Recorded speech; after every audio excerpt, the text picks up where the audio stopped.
इस सेशन में हम टॉपिक कवर करने वाले हैं क्लाउड कंप्यूटिंग के बारे में और उससे जुड़ी हुई एग्जाम्पल के तौर पर कुछ एप्लीकेशंस के बारे में। यदि कोई इंटरनेट के माध्यम से कोई सर्विस प्रदान करता है तो उसे क्लाउड कंप्यूटिंग कहते हैं। ये सर्विसेज कुछ भी हो सकती हैं, जैसे कि ऑफ साइट स्टोरेज या कंप्यूटर रिसोर्सेज, या यूं कहें तो क्लाउड कंप्यूटिंग एक कंप्यूटिंग की ऐसी स्टाइल है जिसमें मैसिवली स्केलेबल और फ्लेक्सिबल आईटी रिलेटेड कैपेबिलिटीज को सर्वर के रूप में प्रदान किया जाता है। अब मैं इनको आसान भाषा में समझाता हूं। इंटरनेट के थ्रू मिलने वाली सर्विसेज बहुत सारी, जैसे आपको डेटा प्लान मिलता है, ये भी एक इंटरनेट सर्विस है। आप फोन लगाते हैं किसी को, ये भी एक तरह की आईटी सर्विसेज है। लेकिन यहां बात हो रही है ऑफ साइट स्टोरेज के बारे में। ऑफ साइट स्टोरेज यानी कि सर्वर स्पेस। सर्वर स्पेस यानी कि कहने का यह मतलब है कि हमारे पास पेन ड्राइव होती है जिसमें हम अपना डेटा रखते हैं। अब पेन ड्राइव में रखा हुआ डेटा अगर आपको किसी दूसरी जगह ले जाना है तो वो पेन ड्राइव को आपको जाहिर सी बात है साथ लेके जाना पड़ेगा, खुद ब खुद तो आपके साथ जाएगी नहीं। लेकिन क्लाउड कंप्यूटिंग में ऑफ साइट स्टोरेज एक ऐसा कॉन्सेप्ट है जिसमें आपको इंटरनेट पर कुछ परसेंट या कुछ जीबी में स्पेस दिया जाएगा, आपको परचेस करना होगा। उस स्पेस में आप अपना जो डेटा रखना चाहे वो रखें लॉग इन करके। माना आपके पास एक 4 जीबी की पेन ड्राइव है, आपने 4 जीबी का वेब स्पेस ले लिया। अब उस 4 जीबी के वेब स्पेस में आपने अपना निजी डेटा को रखा। आमतौर पर लोग वेबसाइट अपलोड करते हैं, और आप अपना खुद का डेटा भी रख सकते हैं, जैसे गूगल ड्राइव है। अब जिस जगह पे आपको वह डेटा निकालना है तो आप वहां पर अपनी उसी आई प्लेटफॉर्म पर लॉगिन करें और डेटा को डाउनलोड कर लें।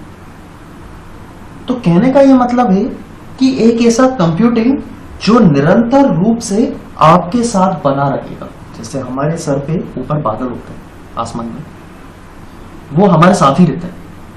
तो ये डेटा भी आपके साथ बना रहेगा। जहां जरूरत पड़े आप इंटरनेट से अपने डिवाइस को कनेक्ट करें, उस प्लेटफॉर्म पे लॉगिन करें और डेटा को डाउनलोड करें। आगे बढ़ते हैं। इंटरनेट टेक्नोलॉजी की मदद से इन सर्विसेज में infrastructure, platform, application, storage space जैसी सुविधा उपलब्ध है। इसमें यूजर अपने जरूरत के हिसाब से सर्विसेज का इस्तेमाल करते हैं और उन्हीं सर्विसेज के पैसे देते हैं जिनका वह इस्तेमाल करते हैं। इसके लिए उन्हें खुद का इंफ्रास्ट्रक्चर बनाने की कोई जरूरत नहीं है। कहने का मतलब है अगर आपको इस तरह की फैसिलिटी चाहिए तो आपको खुद का कोई प्लेटफॉर्म वगैरह कुछ नहीं बनाना है, आपको बस रिन्यूएबल अमाउंट पे करना है। लेकिन एक छोटे से मैं यहाँ पे बात बताऊंगा। यदि हमने एग्जाम्पल पेन ड्राइव का लिया था तो हमें पेन ड्राइव जब मार्केट से खरीदनी होती है तो उसका पैसा केवल एक ही बार देना होता है।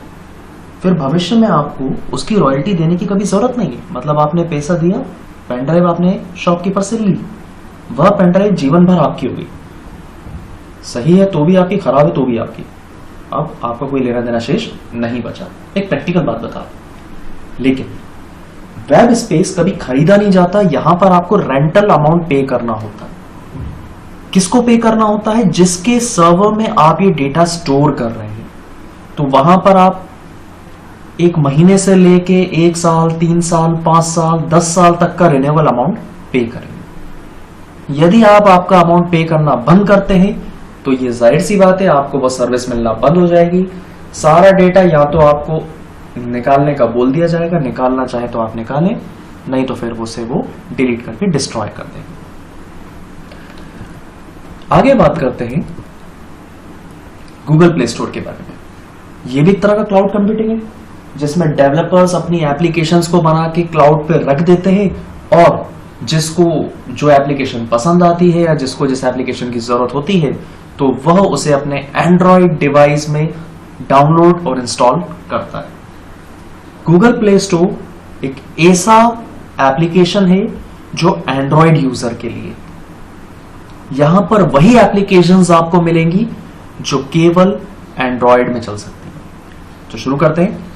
इसमें ऐप के साथ साथ Google play music, Google play books, Google play movies, TVs, Google play news stand भी शामिल है। जरूरी नहीं है कि यहां पर आपको केवल ऐप्स में एप्लीकेशन और म्यूजिक प्लेयर, गेम्स वगैरह मिले, यहाँ पर आपको म्यूजिक भी मिल सकते हैं। म्यूजिक लाइब्रेरी है, आप कोई भी नया ट्रेंडिंग मूवी, लेटेस्ट मूवी के सॉन्ग्स डाउनलोड कर सकते हैं।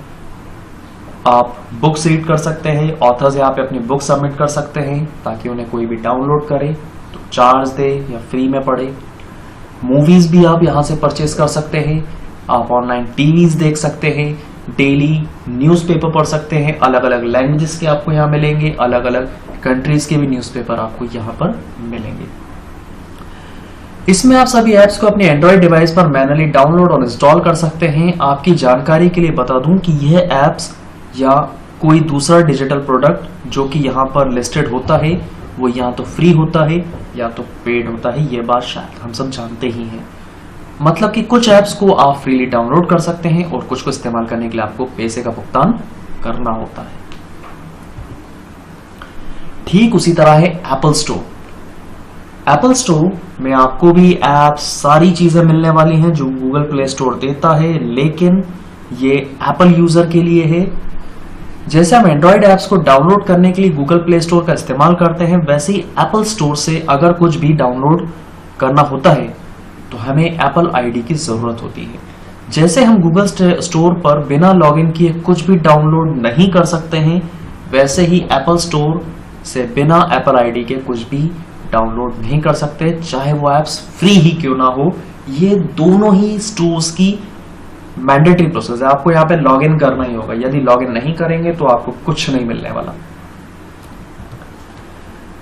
आगे बात करते हैं IoT के बारे में। IoT का फुल फॉर्म होता है इंटरनेट ऑफ थिंग्स। पहले इसकी थ्योरी बताता हूं, फिर आपको प्रैक्टिकल एक्सप्लेन करूंगा। बहुत सिंपल सी चीज है। इसका पूरा नाम इंटरनेट ऑफ थिंग है, IoT का। इसमें आप अपने दैनिक जीवन में उपयोग की जाने वाली सभी चीजों को स्विच के ऑन और ऑफ से कंट्रोल हो जाती है। उन सभी को इंटरनेट से कनेक्ट कर दिया जाता है। फिर वह एक दूसरे से कनेक्टेड हो सके तो कैसे होगा? आपके दैनिक जीवन में उपयोग किए जाने वाले उपकरणों में आपका smartphone, coffee maker, washing machine, headphone, wearable device और बहुत कुछ हो सकता है। अगर हम इसे साधारण भाषा में समझें तो IoT एक ऐसा कॉन्सेप्ट है जिसमें चीजें एक दूसरे से या किसी दूसरे उपकरण के साथ कम्युनिकेट करती हैं। बेहद सिंपल सा एग्जांपल है कि अपने मोबाइल फोन को चीजों से, घर में रखी चीजों से कनेक्ट कर देना। जैसे हमारे घर में लगा AC मोबाइल से कनेक्ट हो जाता है। भाई आप चाहते हैं कि घर पहुंचने से पहले आपके रूम का जो टेम्परेचर है वो थोड़ा नॉर्मल हो जाए, तो आप घर पहुंचने से कुछ 1, 2, 3 मिनट पहले ही अपने AC को कंट्रोल कर सकते हैं ताकि वह उस तरह का एनवायरनमेंट आपके रूम में जनरेट हो जाए। दूसरा, हम अपने मोबाइल फोन को अपनी वेयरेबल वॉचेस, रिस्ट वॉच, हाथ में घड़ी से कनेक्ट करते हैं ताकि हम उस घड़ी में टाइम के अलावा यह भी देख सके कि हमें कौन कॉल कर रहा है या किसका मैसेज आया है, और वो हमारे पल्स रेट वगैरह भी बताता है, ट्रैकिंग भी बताता है कि हमने दिन भर में कितना चला है। यह सारी ट्रैकिंग भी हमें वो सुविधा देता है। हम अपने हेडफोन्स को कनेक्ट कर सकते हैं, वायरलेस स्पीकर को कनेक्ट कर सकते हैं, म्यूजिक प्ले कनेक्ट हुआ, स्मार्ट टीवीज को कनेक्ट कर सकते हैं। आज के पहले जमाने में यही सारी चीजें होती थी। घर में टीवी होती थी, म्यूजिक सिस्टम होता था, AC ज्यादा पहले नहीं तो होता था IoT से पहले, तो उनके लिए एक सेपरेट रिमोट होते थे। टीवी को कंट्रोल करना उसका अलग रिमोट, AC को कंट्रोल करना उसका अलग रिमोट, म्यूजिक प्लेयर के लिए रिमोट वाला है तो ठीक है, नहीं तो खुद जाके उसको ऑपरेट करो। लेकिन आज एक ऐसा समय आ चुका है जिसमें आपको अलग अलग रिमोट को संभालने की कोई जरूरत नहीं है। आप उन सभी अलग अलग डिवाइसेस को अपने एक ही मोबाइल से ऑपरेट कर सकते हैं। तो ये था IoT। अब मैं आपको बात बताने जा रहा हूं बिग डेटा के बारे में। समझेंगे इसको। क्लाउड कंप्यूटिंग में बहुत से ऐसे टूल उपलब्ध हैं जो आपके डेटा का विश्लेषण बहुत सटीक तरीके से करते हैं। इसमें डेटा के अनुसार आपकी कंपनी की ताकत, जोखिम आदि का सही विश्लेषण कर आपको देता है, जो कोई भी बड़ी कंपनी के लिए बहुत सहायक है। हैडूप, कसारा आदि कंपनियां इस प्रकार के कार्य को करती है। बिग डेटा एक प्रकार का टूल है जो कंपनी द्वारा इस्तेमाल किया जाता है। अब बात आती काम करता क्या है। समय के साथ साथ व्यक्तियों की जानकारियां बढ़ती जा रही हैं और वह इंटरनेट पर अपनी अपनी जगह बनाती जा रही हैं। समय के साथ कह सकते हैं तो इंटरनेट के क्लाउड पर लोड बढ़ता जा रहा है। तो जितना ज्यादा डेटा होगा, एप्लीकेशंस को उस डेटा में से जानकारी निकालना उतना ही मुश्किल होने वाला है, क्योंकि जानकारी कई सारी है। तो यहां पर वह एक टूल इस्तेमाल करते हैं, बिग डेटा, जो कि एक्सपर्ट सिस्टम और एआई के कॉन्सेप्ट पर बेस्ड है। ये उन डेटाओं को सीक्वेंस में अरेंज करता है और कई सारी जानकारियों में से सटीक जानकारी, जो काम की जानकारी है, वो ऑटोमेटिकली निकाल कर हमको प्रदान करता है।